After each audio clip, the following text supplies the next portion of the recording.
Hello and welcome to Supposedly Fun. My name is Greg. I'm Joel. And you all know Teddy, the adorable, adorable Teddy. We are here to finish up our best, well, this is not best, this is the opposite. This is the opposite. But our 2024 wrap up, because we've done our best books. We've done our best fiction books. We've done our best nonfiction books. We've done our honorable mentions with fiction books.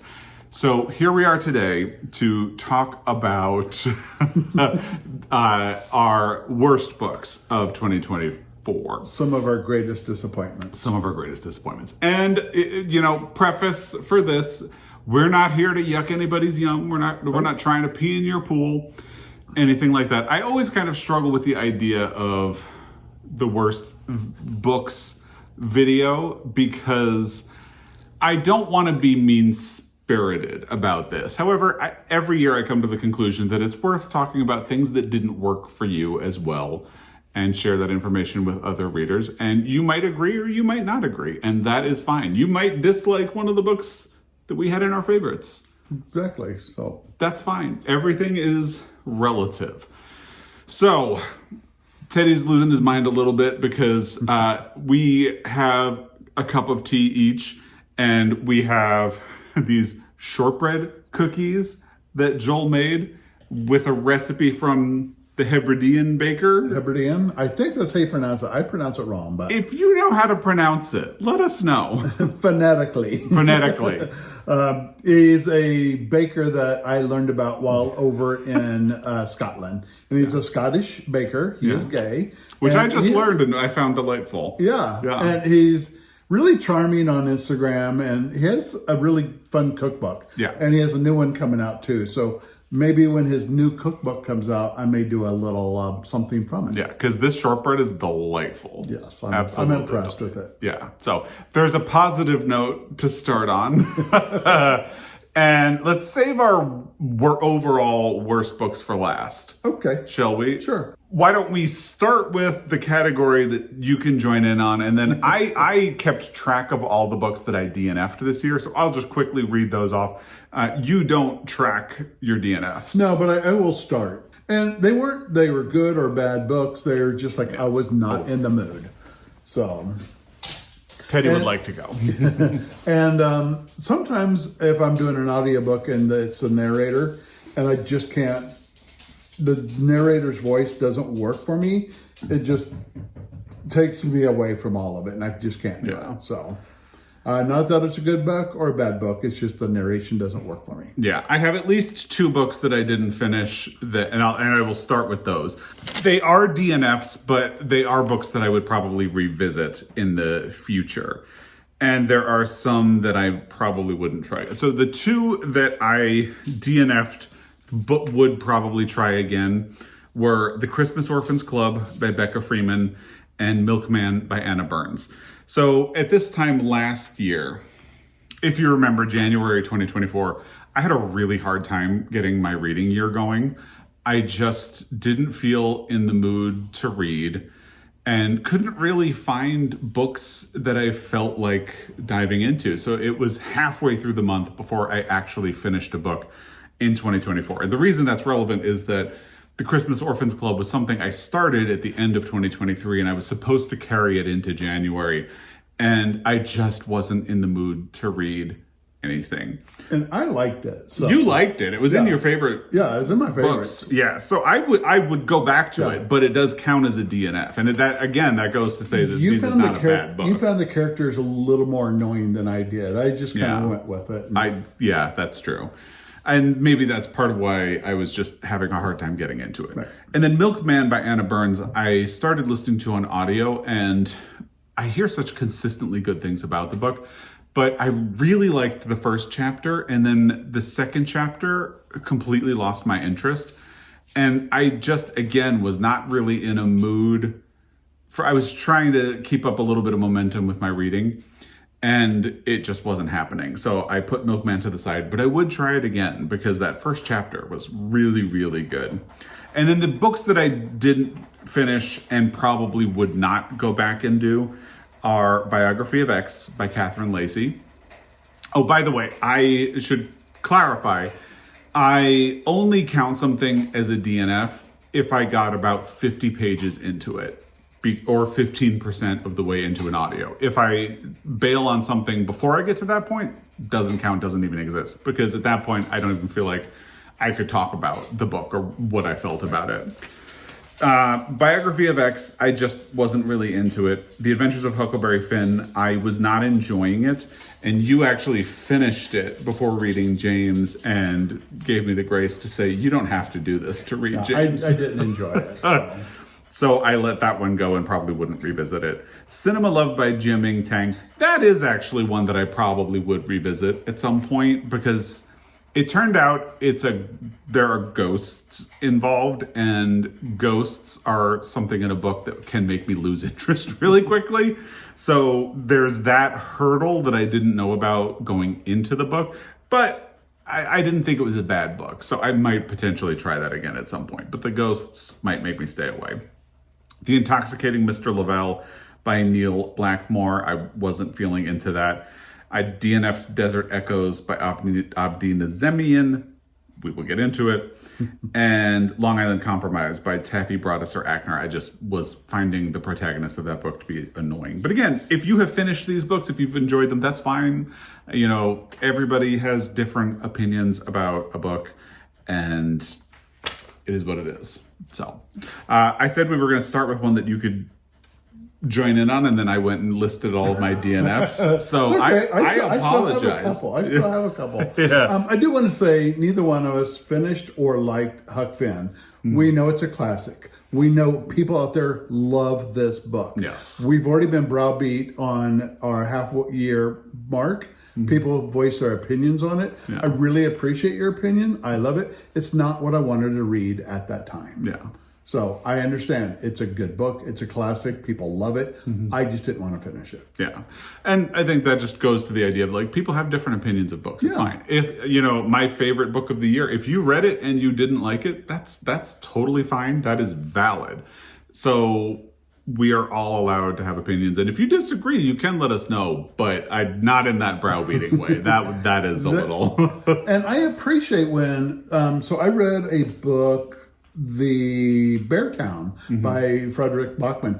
I loved it, but a couple of people got online and told me what they didn't like about it, and I totally agree with it. Yes. And I actually, it's like second guess myself. Well, should I? But I thought the books in the series carried out and held The Beartown up to a standard. Yeah. I understand why a lot of people don't like it, and I get it. And I sometimes enjoyed it. that can change your perception. Like, for instance, we just last night watched the movie Emilia Perez, and we liked it for the most part. Yeah, and it's good. Then immediately after finishing it, we started looking at reviews, and reviews from trans people, reviews from people who either live in Mexico or have lived in Mexico, are uniformly negative of the movie for the way it portrays trans people, Mexican people, or both. And I think it is important to listen to those perspectives because, you know, as someone who lives in the United States and is not a trans person, it would be all too easy to try to brush that off. So, you know, it actually did really impact my perception of the movie. Right. To hear that stuff after we had watched it. So, anyway. All right. Do you want to get into a very disappointing book? Let's get into disappointing books, and you kick things off. We kind of both agree on this. The Guncle Abroad by Stephen Rowley. Which we do actually own, and I forgot to bring it over. Anyway. But we both loved the Guncle. Yes. I absolutely loved it. Hardcore. I just felt the Guncle Abroad didn't carry the weight the first one did. Yeah. I know you had a problem with the love languages. I didn't. But I just didn't feel like the book added anything. Well, so my problem with the love language, so if you have read The Guncle or The Guncle Abroad, in The Guncle, you have this character named Patrick who is very self-absorbed. He had been an actor on a very hit sitcom that seems like it's kind of coded like Friends. Yeah. And now he is just kind of living in a Palm Springs house by himself. His former best friend who married his brother dies, and his brother has gotten addicted to opioids during the process of losing his wife. So he asks Patrick to take his 2 children. And one of the things that happens when these children end up in Patrick's world, where he doesn't really let other people in, let alone children, he starts creating Guncle rules and teaches them all. So my problem with the Guncle Abroad is that it felt like it was trying too hard to create the same dynamics that existed in the first book. So it's like, well, he had Guncle rules in the first book. We need something that he can teach the kids. So he's going to teach them love languages. So I just felt like, especially the first half of the book is trying too hard to duplicate the first book. It's also, to me, it feels like the book doesn't really start until halfway through, because that's when you get to the actual problem. It feels like the book is trying to have Patrick alone with the kids like he was in the Guncle, but the plot is not actually moving forward because it requires them to actually be at their destination for this European tour. That was my problem with it. So, but I kind of went with it. It was okay, but I just didn't think it carried the weight the first one did. Yeah. It didn't carry the emotions. Just didn't have a whole lot of what the first one had. And so I was disappointed. It's still a funny book. It just, as you said, didn't really live up to the first book. It's which still on our shelf. We didn't dislike it that much. Kept it. Yeah. So there's that. Because I like Stephen Raleigh. So. Oh yeah, I haven't read any of his other books, but you have. The Celebrants was good. Yeah. There's one I want to read, Lily and the Octopus. I can't. It deals with the death of a dog, and yeah. I have to prepare myself, but a lot of people have really enjoyed that. A lot of people have really enjoyed that, but that's another thing where it's like, I'm glad you've enjoyed that book, but we lost a dog to a brain tumor, so I don't think I could ever read that. I don't think I could ever do it. No. Maybe someday. No. But hey. What else do we have? So my first disappointment was Float Up, Sing Down by Laird Hunt. That is a story collection set in the same world as Laird Hunt's previous novella, Zori. You loved it. Zori. I think that's a great book and a great example of how powerful a novella can be. And I was so excited to go back to this world. A lot of his novels, novellas, story collections actually link back to the same kind of world. But I was so excited to go back there and hear stories about people living in the same world and town as Zori. And it kind of feels like disconnected. It feels like ideas he had that could have gone into Zori but didn't really fit. So in order to streamline Zori and make it the perfect novella that it is, these characters and stories all got cut out of it, and now he builds stories around them. It just didn't really feel like there was much of a point or purpose to it. To me.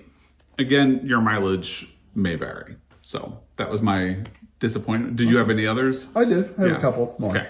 My next one, okay. I am a huge fan of Abi Nazemian. I love his books. Mm-hmm. Almost everyone I've read, I've enjoyed. Yeah. So when I heard Desert Echoes was coming out, I was very excited. Mm-hmm. And I read it and I was not thrilled. I didn't really enjoy the book. Since I've read it, I have read interviews. It's a passion project of Abi's. And I get it. I get why he wrote it. And it was for him and for him to work through some issues. Mm.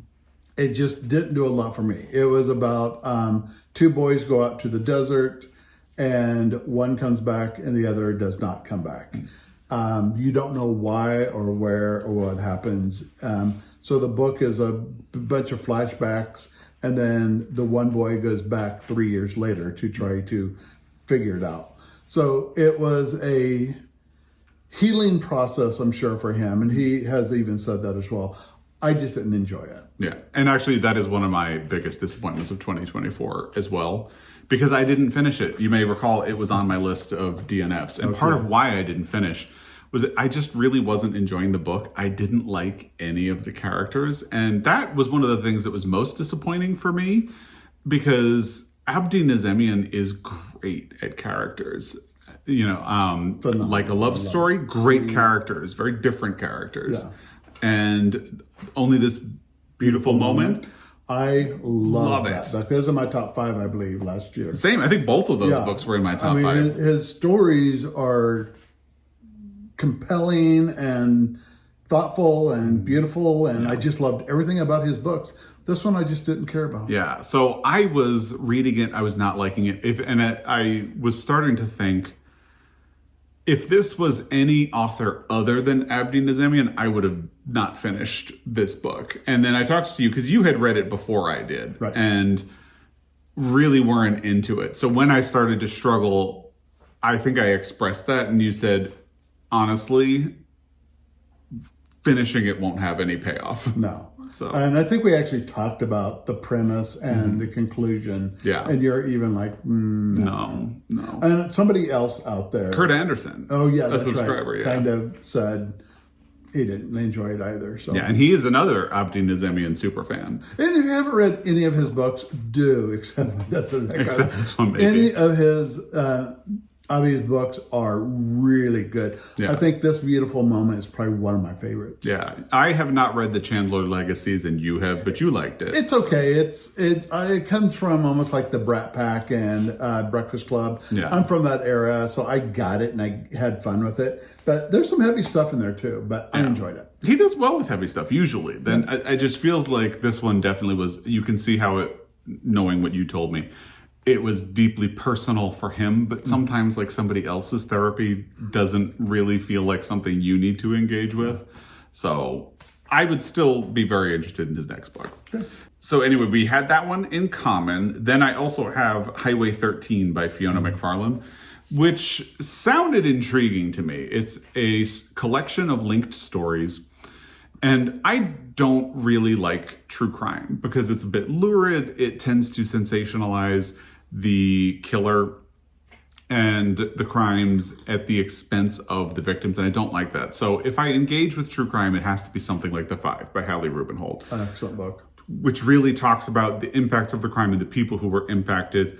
And to the point where The Five by Hallie Rubenhold does as much as possible to avoid mentioning Jack the Ripper as possible. It just wants to give stories back to the victims of Jack the Ripper. And also After Hours? Last Call. Last Call. Yeah. That was a really good one too. Yeah. And it focuses on the victims, not the killer. Yeah, it does get into the killer in the end, just Yeah. to talk about how they caught him. And wrapped it up. But Yeah, but mostly it's the stories of the victims and how a serial killer preying on the gay community in the 1980s was able to go unnoticed for such a long time. So those are the kinds I like to do. And Highway 13 sounded like it was going to be in the same mold because it's set in Australia and all of the stories have to do with crimes committed by a serial killer who would pick up hitchhikers in this forest and they would be murdered. And it explores the crimes from a range of perspectives and the impact of the crimes from a range of perspectives. And that's what drew me to the book. I just really didn't like it. The execution was so bizarre and weird. And usually it would start and then take a turn and then I thought I had a great idea and I just was not really into the execution of it at all, which was a disappointment for me. So again, your mileage may vary. Do you have another disappointment? And I've seen Highway 13 on best of lists recently. Really? And there are some people out there who just really like the book. It just didn't work for you. So. To me, it works best as a concept, but hey, what do I know? All right, my next disappointment, when this was a really big disappointment for me, it was called Finding Endurance by Daniel Bristow Boyne. The book is about finding Shackleton's ship, the Endurance. But basically 80% of this book is the retelling of Endurance. I've read Endurance. I loved Endurance. It was one of my absolute favorite books. Boob's here reading it now and is liking it. Yeah. I just didn't want to hear a retelling of it. And the only point that this book made was he is a descendant of like a great-great-grandson of somebody who was on the Endurance. It's his story to tell. He enjoyed telling the story. But I read Ship Beneath the Ice, which is the true finding of Endurance, which was phenomenal, and I loved it. But this book was just a retelling of these other two books. And I was so looking forward to it, but it didn't add anything. You had been really excited when you heard about it. So when we talk about disappointments, a lot of what goes into that is that there was a really high sense of expectation from both of us, or one of us, if only one of us read the book. But like, that's what we mean with disappointment. Like with Desert Echoes, the two Abdi Nazemian books that I had read before were in my top 5 for the year. So for me to DNF one of his books feels unfathomable. Zori is one of my favorite books that I've read in recent years. So for a collection of stories set in the same world as that, to be disappointing feels huge. It's not necessarily that these are bad books. They just didn't quite work for us. And I can see that because a lot of the time, if you already have knowledge of something, there is nothing worse than somebody explaining it to you at great detail. Yeah. So I can see exactly how that would be annoying. What do you got? My last one actually was Desert Echoes, and we already talked about it. So I am out of disappointments. Do you have more? Oh, I have one more. Yeah. It's a bestseller book. Everybody loved it. It's a book by David Grann, who did Killers of the Flower Moon, which I loved. Which was a good book. This one is called The Wager. It was a ship story. Everything up my alley that sounded good. And I was just bored reading the book through and through. And it just, everybody I know who's read it has loved it. It's been on bestsellers list. I was just bored. I think it's also that David Grann is an author who's very hyped. Yeah. And we had read Killers of the Flower Moon and really enjoyed it. So. And he did The White Darkness, which is another Arctic book, which I loved. So, he's a good author. I just was not into The Wager, which was still a ship book, and just didn't enjoy it. Yeah. And that's another book that I've seen on best of lists from 2024. So again, a lot. As always, your mileage may vary, and that's fine. So, and maybe it was the time of the year I was reading it. I didn't want to. Maybe the moons were not aligned in my universe. I don't know. Yeah, it could be. Yeah. Like I said, that's kind of what happened to me with the Christmas Orphans Club. Like, it just didn't feel like I was in a mood to read it. And sometimes when you're not really in the mood for something and you try to force it, it makes it even worse. Yeah. So that's it for disappointments for you? Yeah. All right. And I only have one worse, but you start. All right. Well, I did create a list of like nothing burgers, which are books. Basically, what I mean when I say nothing burger is like something that I don't think is going to stay with me, and I don't think I'm really going to remember. Okay. Even by now, I probably don't remember details. I know you didn't do this one, so I can try to rush through. Take time. The Wood at Midwinter by Susanna Clarke. I almost included that in disappointments, but she's such a beautiful writer that I still like it. It's a novella, but to me, it feels like the great setup to a story, and then the conclusion is so rushed that it doesn't really feel memorable at all, and that's why I decided to call it a nothing burger. And her other books that I've read have all had huge impacts on me. Jonathan Strange and Mr. Norrell, Ladies of Grace Adieu. I still have not read Piranesi, and I need to. So that is something that I feel like is not going to have any lasting impact on me. Headshot by Rita Bullwinkle. I feel like if you mention that book to me in a year, I'll be like, all right, the boxing book. I don't remember anything else about it. And that'll be it. And then the final one is Restless Dolly Maunder by Kate Grenville. I was so excited to read that. It was part of the Women's Prize. I think it was even on the short list for fiction. And again, kind of going back to what we said about Abdi Nazemian, it's inspired by Kate Grenville's family history. And I'm sure it was a fun project for her. It just didn't translate into anything for me. I have already forgotten a lot of specifics about that book because it's been a while since I read it. So that completes my nothing burgers. So I have two worsts, as you said. Let's get them out of the way. The first one I actually don't have a copy of because I got rid of it. I exorcised it from the house like a demon. Earth by John Boyne. And this was also the book that helped me decide that John Boyne as an author I'm not really going to give oxygen to anymore. Which is a shame because I really loved The Heart's Invisible Furies. But if you look up John Boyne, he has been a fairly odious person. And yeah, just Google him and you'll find out. And this book is so again, I'm trying to be nice about this because I don't want to pee in the pool of anybody who has read this book and liked it. I found it fairly reprehensible, the way it portrays the character, the way it handles its subject matter, and the way it concludes. So it's about we say soccer star in the United States, but football player in the UK, who is gay, and he is on trial as an accessory in a sexual assault. And the whole thing is about teasing out the details of like what actually happened on that night. And the more you get, it's kind of like, it's bizarre because it's written by a gay man, but it has the exact tone and feel of a book written by someone who hates gay men. So I threw that book, didn't I? I threw it. I've never thrown a book. It's fun. It's therapeutic. Like when you read something like that where it just feels trash. I'm sorry, I did. Peter Heller's The Guide. Oh, that's right. God, Yeah. That book. So I really disliked Earth by John Boyne. Again, if you have read it and liked it, like that was given to me by someone in Ireland who had loved it. Yeah. That book. Yeah, that book. Who was given to me by someone who was so excited to share it with me, and she talked about how much she loves John Boyne, and at that point I had already kind of known that John Boyne was reprehensible. I mistakenly thought that he had made amends for past awful things he had said. Turns out no, he had actually doubled down. So definitely there is room for people to read that book and enjoy it. It rubbed me the wrong way. So that's my first worst book. What do you have? My worst book, only because I couldn't relate to it in any way, was The Royal Hulf Murders by Keith McGaffrey.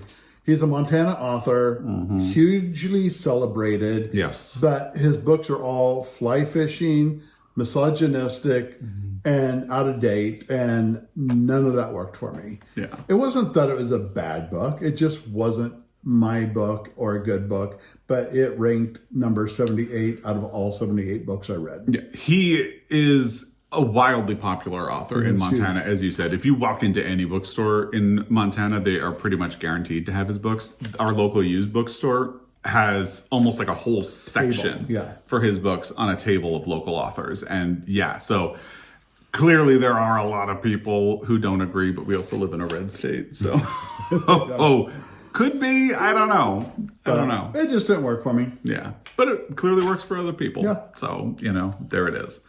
All right. My other worst read of 2024, I still have a copy of because I can't get rid of it. I mean, I could. No, you can't. I could, except I'm a completion freak about the Pulitzer Prize. So it's Night Watch by Jane Ann Phillips, the book that I would say inexplicably won the Pulitzer Prize for fiction in 2024. I have a whole video in which I talk about, did the Pulitzer Prize make a mistake? I think it did. 2023 was a year of a lot of really great fiction. And somehow we ended up with this winning the Pulitzer Prize. I did not like this. There is a sexual assault scene that goes on and on and on and is one of the most painful things I listened to the audio. So it is one of the most painful things I have ever listened to. And part of me thinks that is the point.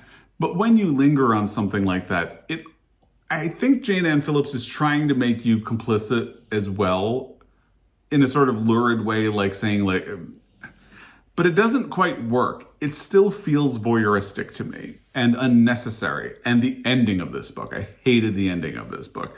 I didn't like the characters. I didn't like that when I had to research this book to do a video about it, Jane Ann Phillips got very elitist when the interviewer referred to this book as historical fiction. And she said, it's not historical fiction. And the interviewer said, oh, well, how would you characterize it? And she said, well, historical fiction is event-based, and I write character-based novels. As if historical fiction can't be character-based. Yeah. I'm getting worked up all over again talking about this because it's like, historical fiction can be character-based. Don't slander historical fiction. And she even said, if you're going to consider this book historical fiction, you have to consider all of my books historical fiction because they're all set in the past. And I'm watching this interview like, okay, so what? All of your books are historical fiction. So I did not have fun with this book. Have gotten comments from people who loved this book, think it's great that it won. Clearly, the jury for the Pulitzer Prize, which included Michael Chabon, loved this book and thought there was something about it that was worth elevating. I hated it. And Teddy's over by you, right? No. Oh. Yeah, he is. Under the table. So, bye to that book. Bye. And a lot of people were offended that I did throw that book in my Pulitzer Prize video. Clearly, I don't care because I just dropped it again. And Teddy's about to walk over and investigate. Like, what is this? Was that food? So that was my final worst of the year. And I'm done. I'm done. Any final thoughts? No. No? Okay. But I do want to tell a story. Okay. We are filming this on Thursday night. And tomorrow is Friday the 9th. And 15 years ago, I was in New York City. Yeah. And I was supposed to go on a date. And I got stood up. So I was having this horrible night.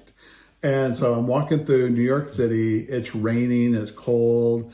I'm just giving up. It's like everybody is horrible and I don't want to be around them. And I walked into a little tiny coffee shop called the Roasting Plant. Yeah. And in that roasting plant, there was a very nice young man sitting across from me. It took us about 30 minutes, but finally we got up and said hello. And I said, hello. You got up and said hello. Hi. I just smiled at you.